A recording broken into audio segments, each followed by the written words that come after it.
All right, we got a little bogged down today, and so I wanted to make sure we could stay on schedule.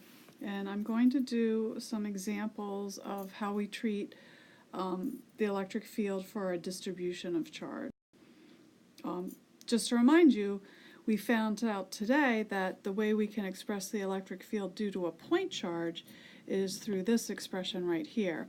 And remember that another way we can write it is with just the constant k, in case we get confused. This unit vector means that it's in the radial direction, which we saw today. Remember, that just means it's along the line joining where the charge is and the point that you're interested in finding the electric field. So that works for a point charge, but let's say that we have some sort of blob of charge, and so it has a total charge Q. And I want to know the electric field due to some point P, at some point P, due to this total charge. Well, what we're going to do is we're going to break this down into little pieces of charge, and we'll call those little pieces dq. And we'll imagine, if I was at point P, that would create a small electric field dE. And so we would write dE using the format for a point charge. So we would have k dq over r squared and then r hat to indicate that it's going to be the direction of the electric field at that location was along the line joining where dq was and the point P that we're interested in. So as you might imagine, the way that we find the total electric field is to do the integral of dE, which would be taking the integral here. But, this isn't just quite as simple as just finding the integral by just doing this calculation here, because we also have to worry about the direction.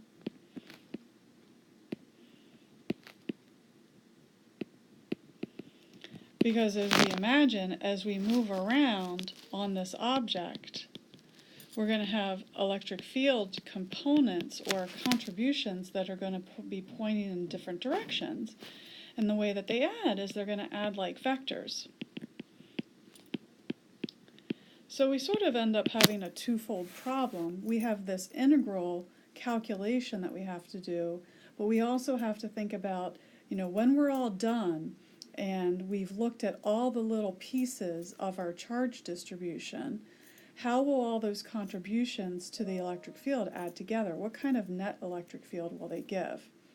So we're going to look at two examples. One is pretty straightforward, or at least a little bit is easier, and then one's a little bit more involved, but also is something that we're going to see in the future. So here is a ring of charge, and so we could say that the total charge on this ring would be Q. And the way that we're looking at is this x-axis goes down through the center of the ring, and the ring itself would be perpendicular, or the plane of the ring would be perpendicular to that x-axis. The radius of our ring is A, and we're along that central axis, a distance of x along the axis. So let's think about this situation here. We have the little dq measured, and that would give a dE in this direction. Keep in mind that if we went down here to a dq, we would have a dE pointing up like this.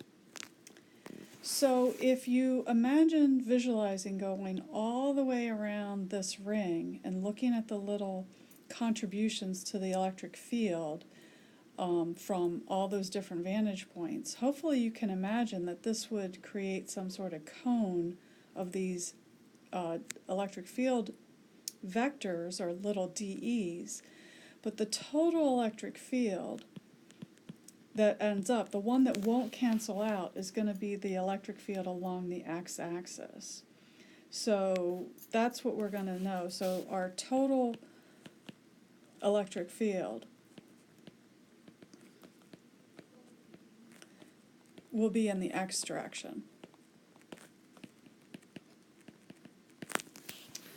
So the first thing we might do is we might imagine, well, how would I write dE, which is going to be, in whatever direction we're working from, is going to be k dq, and now the distance from the charge to the point that we're interested in, this is our distance. And so that's going to be x squared plus a squared, and that distance was the square root, but if we square it, we'll just get x squared plus a squared. So that's what dE looks like. Now the other thing we have to worry about is what is this angle theta, because dEx is going to be given by dE times the cosine of theta. So how would we write the cosine of theta? The cosine of theta would be written as the adjacent side over the hypotenuse would be x over x squared plus a squared to the 1/2. So let's kind of go back, let's go to our next page. So what we're going to find is dEx can be written as k dq over x squared plus a squared times x over x squared plus a squared to the 1/2, remembering that this is the cosine of theta. But all this expression is what we want to do to find the total electric field. So E is going to be the integral of dEx. It's going to be integral of all that. K dq x over x squared plus a squared, and that's to the 3/2 now. Now, if we look at it, there's a lot of stuff here that can be taken outside of the integral because it's a constant. In fact, the k is, and believe it or not, the x is a constant because it's where we are along that axis, and it's a fixed point. And x squared plus a squared, that is also a constant because none of those things change as we go through our integration. So we end up, we're just integrating dq, which makes things pretty easy because our answer is then just kq times x over x squared plus a squared to the 3/2. So let's write that again. The electric field in the x direction, which is the total electric field, turned out to be kqx over x squared plus a squared to the 3/2. And so we actually found that. Now, one of the things that I want to let you know is you're not really expected to be able to do these integrations at this point in time. These are very typical examples, and we would use these results to do a calculation. Like I might tell you the ring has a total charge of 3 nanocoulombs, it has a radius of 2 centimeters, and we want to know a distance along the central axis 5 centimeters from the plane. And you would just put all those values in for the Q, for the X, and for the A. Now, a problem that's just a little bit more complicated is a segment of charge. And so in this picture here, we have a piece of wire, and the total length of that wire, the total length here is 2A. And let's say that the total charge is Q. Now, one of the things that we actually do here is we use symbols for how the charge is distributed. And when we have a length, the symbol that we use typically is lambda, which talks about the charge per unit length. And so this could be expressed as the total charge over the total length. But it can also be written as a little increment of charge over a, which here is in the dy direction. And that comes in handy sometimes. Now here we can see again, we have a similar situation as to what we had last time. dE is going to be written as K dq over the r squared, and the r squared can be written as the y squared plus x squared. Let me see here.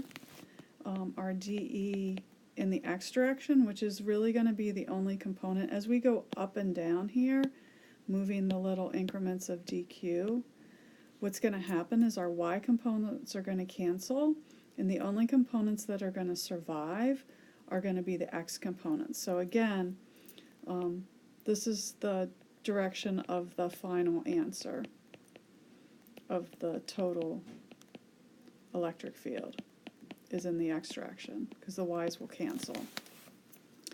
And the way that we can write the x component is as dE times the cosine of alpha here. Alpha's our angle here. So we write K dq over y squared plus x squared, and then our cosine of alpha can be written as x over y squared plus x squared to the 1/2. So our dE that we're going to try to find is written as kx dq over x squared plus y squared to the 3/2. We will need to integrate that. Now this one does have limits. We're going to go from minus a to plus a. Now this looks kind of difficult. Kx dq, increment of length. Whoops. But don't fear, don't be worried. So just to rewrite it, I have, let's go back. Kx dq over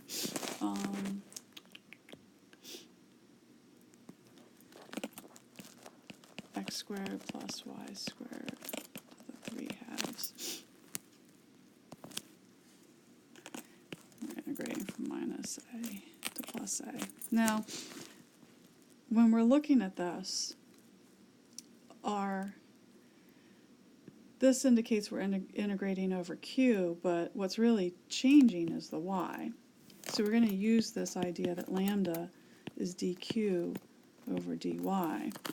And we're going to rewrite that kx lambda dy over x squared plus y squared to the 3/2. So our integral now can be rewritten as kx lambda over the integral of dy over x squared plus y squared to the 3/2 minus a to a. So this might kind of bother you because this looks hard, but we can look up in a table of integrals, or you can use your fancy calculator. But if you look up integrals like this in a table of integrals, you'll find that one has the form. Now we're going to have to use our brains here and be pretty flexible, because if you have an integral in this form, the answer to that integral looks like this.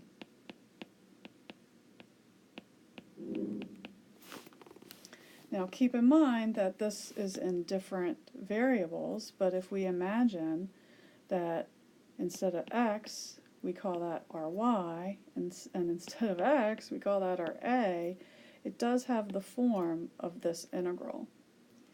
And so what we can write our integral as is kx lambda, and then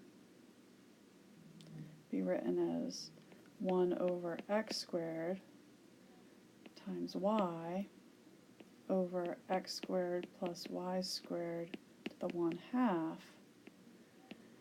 and we're going to evaluate this at minus a to a.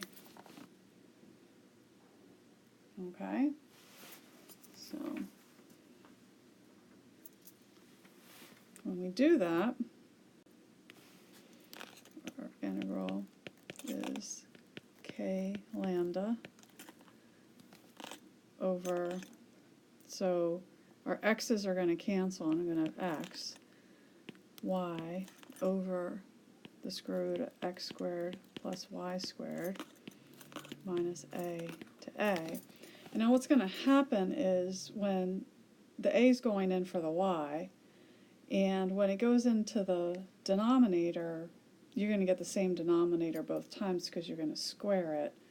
But in the top, you're going to end up with the first upper limit's going to give us an a on the top, but the lower limit will give us a minus a. But we'll subtract the minus a, so that'll give us a factor of 2. So we'll get k lambda over x times 2 over x squared plus y squared to the 1/2. Now lambda is the total charge over the total length, and that's 2a.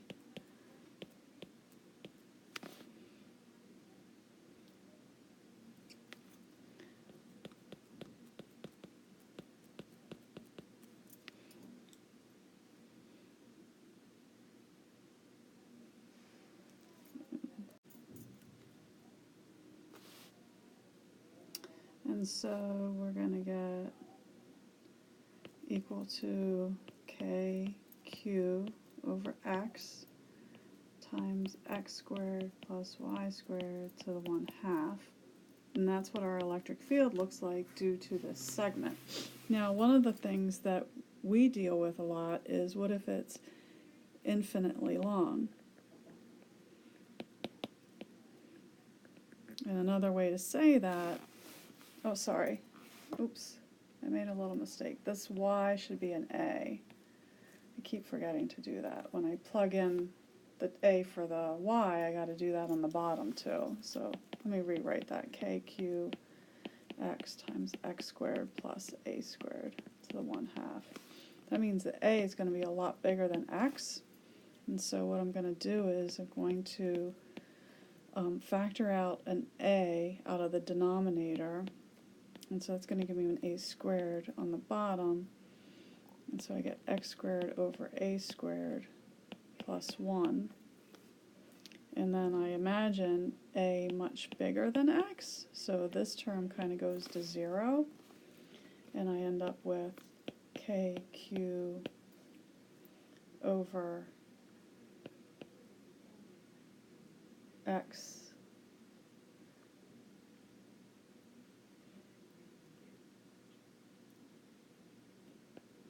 a, and our q is equal to lambda times 2a, and I get x over a, and so I end up getting 2k lambda over x.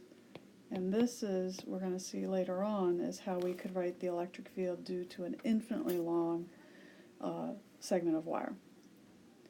So I know this is kind of hard, but I just wanted to show you how it's done to get the idea. Again, these are results that we can use. We don't actually have to repeat this. If you move on and continue in your study of physics, then of course, yeah, you will be supposed to able to do that. But I just wanted you to be able to see that, and if you have any questions, let me know. We will be moving on with chapter 22, showing you a much easier way to find the electric field. And so by seeing all this that's like really, really hard, or you think it seems really tough, we're going to show you a way that's much easier in the next chapter.